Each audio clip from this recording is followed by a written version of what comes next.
লাভ game psycho লাভার গল্পের ২০ নম্বর পর্ব নিয়ে হাজির হলাম আপনাদের মাঝে। তো বন্ধুরা, দেরি না করেছিল, আমরা সবাই গল্পে চলে যাই।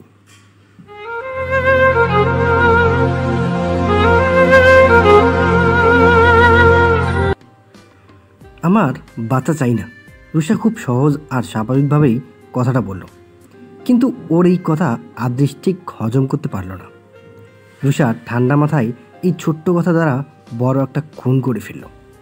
আদৃশের চোখে মুখে যে খুশির আভা ফুটে উঠেছিল, নিমিষেই তা মুছে গেল। ওর চোখ মুখ শক্ত আকার ধারণ করল। দুপাই এগিয়ে ওর কাছে গিয়ে বলল, বাচ্চা চাই না মানে কি? মানে এটা খুব সহজ, আমি বাচ্চা চাই না। কেন চাও না? হ্যাঁ, কেন চাইবো?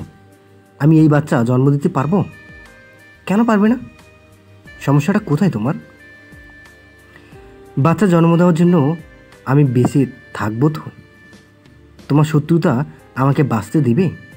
বিশেষ করে জারিফ। আদ্রির সাথে সাথে বলল, জারিফকে আমি মেরে ফেলেছি, তুমি এখন সেফ। রুষা মৃদু হাসল।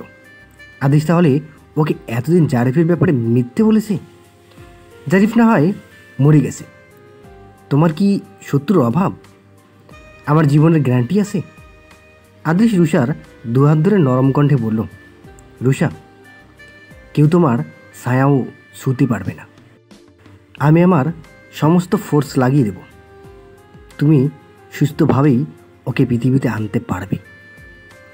বাচ্চাটা আমাদের প্রথম সন্তান, ওর আসাটা খুব জরুরি। রুষা, তুমি কেন বুঝতে পারছো না?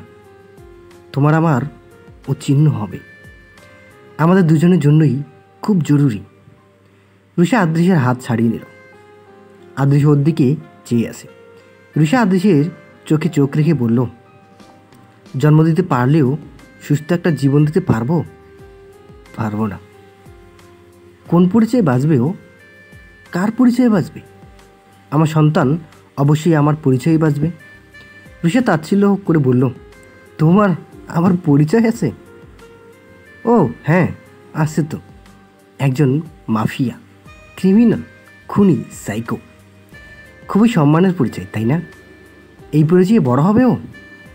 আদেশ চিৎকার করে বলল, রুষা, একদম বাজে কথা বলবে না। আমি সাইকো নই, আমি সুস্থ স্বাভাবিক একজন মানুষ।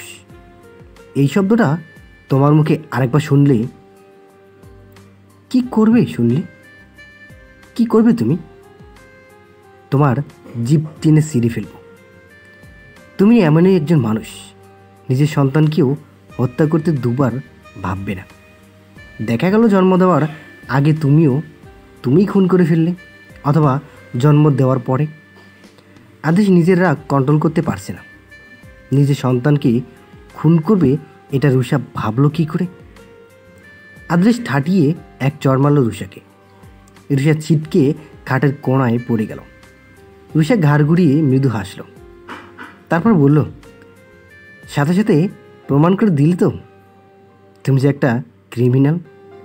যদি পেটে আঘাত পেতাম তাহলে কি বাচ্চাটা বাঁচত? তুমি ওর খুনি হতে না? রুষার কথা শুনে আদেশের হুশ হলো।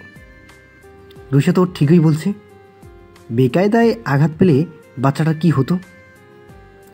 রুষা উঠিয়ে দাঁড়িয়ে বলল, তুমি আমাকে যে পরিমাণ টর্চার করো তাতে আমার জীবনের গ্যারান্টি নেই। একদিন আমি মরে যাব, সেখানে বাচ্চা কী করে জন্ম দেব? তুমি নিজের উপর কন্ট্রোল করতে পারো না। রাগের বশে আমাকে বারবার আঘাত করবে, আর এই আঘাত কোনো একদিন আমি বাচ্চাটাকে হারিয়ে ফেলব। আমি সেটা সহ্য করতে পারবো না। আর হ্যাঁ, তোমার মতো মানুষের বাবা হওয়ার যোগ্যতা নেই। একটা খুনি, ক্রিমিনাল, নিজের স্বার্থ ছাড়া আর কিছুই বোঝে না। সন্তান, সংসার তাদের জন্য নয়। তাই আমি ওকে পৃথিবীতে আনবো না। তোমার মতো মানুষ ওকে মানুষ হওয়ার না, অমানুষ হওয়ার শিক্ষা দেবে। আদেশ আগে ফেটে যাচ্ছে, কিন্তু রুষাকে কিছু বলতে পারছে না, আর না আঘাত করতে পারছে। দাঁতে দাঁত চেপে বলল, এই বাচ্চাটা আমার চাই, যে কোনো মূল্যে চাই। ওর সাথে কিছু করলে তোকে আমি ছাড়বো না, মনে রাখিস। আদেশ হনহন করে ঘর থেকে বেরিয়ে গেল। রুষা ধপ করে বসে পড়ল, বসে বসে কাঁদতে লাগলো। আদেশ যথারীতি চেষ্টা করছে রুষাকে মানাতে। রুষার প্রয়োজনের কমতি রাখছে না, নিজে ওর টেক কেয়ার করছে। ও মনে প্রাণে চাইছে বাচ্চাটা আসুক। একটা বাচ্চা ওদের দূরত্ব ঘোচাতে পারে, সম্পর্ক আরও গভীর করবে। রুষা তাহলে সবসময় আদৃশের সাথে থাকবে, ওকে ছাড়ার কথা ভাবতেই পারবে না। উল্টাপাল্টা কিছু করার কথাও ভাববে না। বাচ্চার জন্য হয়তো নিজেকে বদলে দেবে। ওদের জীবনে আনন্দ ফিরে আসবে, হাসি খুশি একটা জীবন হবে। আদৃশ রুষার সামনে ওর মোবাইলটা রাখলো। রুষা একবার মোবাইলের দিকে চেয়ে চোখ ফিরিয়ে নিল। আদৃশ ধীরে ধীরে বলল, তোমার মোবাইল ফেরত দিলাম, অন করে নিও। রুষা কিছু বলল না, মোবাইলটা হাতে নিল না। আদৃশকে যথারীতি ইগনোর করছে। আদৃশ চাইছে না রুষার উপর রাগ করতে, নিজেকে যথেষ্ট ঠান্ডা রাখছে। দুদিন পর রুষা ওয়াশরুমে গিয়ে শানকে কল করলো। শান কল রিসিভ করে চুপ করে রইল। বোঝার চেষ্টা করছে আদৃশ না রুষা। ভাইয়া। পিউ, বোন আমার, কেমন আছিস? তুই ঠিক আছিস তো? আমি কত টেনশন করছি তোর জন্য। আমি ঠিক নেই ভাইয়া, অনেক সমস্যায় আছি। কি করব বুঝতে পারছি না। কি হয়েছে? আদৃশ কিছু করেছে? না। তাহলে? রুষা চুপ করে আছে। শানের টেনশন বাড়ছে। রুষা নতুন করে কি গণ্ডগোল বাঁধালো তাই ভাবছে। পিউ, কথা বল, আমার টেনশন হচ্ছে। রুষা নিচু স্বরে বলল, ভাইয়া আমি প্রেগনেন্ট। শানের পায়ের নিচ থেকে মাটি সরে গেল বোনের কথা শুনে। স্তব্ধ হয়ে আছে। ওর বোন প্রেগনেন্ট? যেখানে শত্রু নিধন করতে গেছে সে এখন শত্রুর বংশধর নিজের পেটে বহন করছে। শান তোতলাতে তোতলাতে বলল, কি বলছিস পিউ? হ্যাঁ ভাইয়া। শান গর্জে উঠে চিৎকার করে বলল, তুই এই জন্য গিয়েছিস আদৃশের সন্তানের মা? সি, তোকে আমি বারবার সাবধান করেছি, শুনিসনি আমার কথা? ওই খুনিটার সন্তানের মা হয়ে ওই বাড়িতে থাকবি? ওর সাথে সংসার কর, ও সন্তান লালন পালন কর। তোকে আমাকে ভাই বলে পরিচয় দিবি না। আমি মরে গেছি তোর জন্য, এটাই মনে করবি। আমার তোর মতো বোনের দরকার নেই। রুষা ফুফিয়ে কেঁদে উঠল। ভাইয়া এভাবে বলো না, তুমি ছাড়া আমার আর কেউ নেই। আমি কাকে বলবো নিজের কষ্টের কথা, সমস্যার কথা? রুষা লজ্জায় অনুতাপে কষ্টে কাঁদতে লাগলো। শান নিজেকে শান্ত করে বলল, তোকে চলে আসতেও বলতে পারছি না, কারণ তুই তোর লক্ষ্যের পথে অনেকটা এগিয়ে গিয়েছিস। এতদিন কষ্ট করেছিস। আমার পরামর্শ, বাচ্চাটা নষ্ট করে ফেল, তারপর নিজের কাজ শেষ করে চলে আয়। আমি সব ম্যানেজ করে দেব।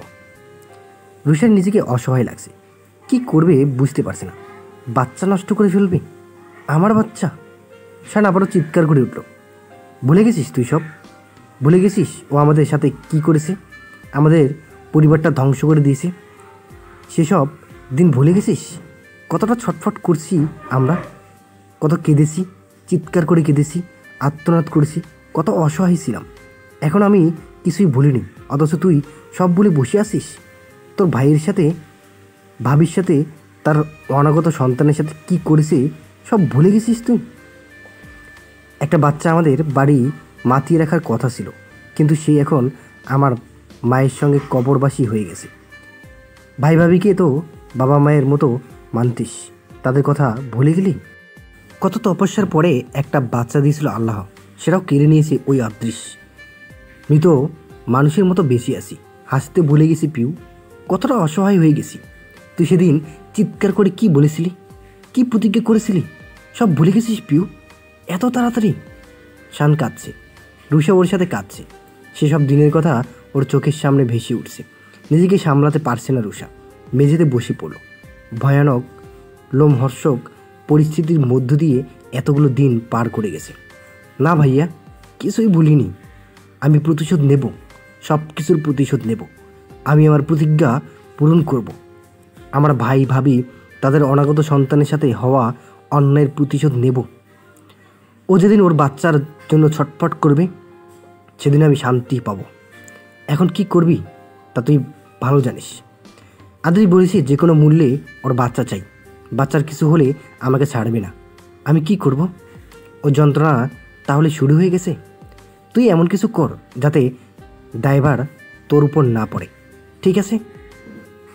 আমি কিছু ভাবছি। রুষা কল কেটে থম মেরে বসে পড়ল। ওর মাথা কাজ করছে না। গ্যালারি থেকে ভাই ভাবির একটা পিক বের করলো। দুজনকে একসাথে কত সুন্দর লাগছে, কত সুখী ছিল ওরা। ওদের কত ভালোবাসার স্বপ্ন ছিল। বিয়ের পরপর ওর ভাবির কাছে বাচ্চা নেওয়ার কথা বলে।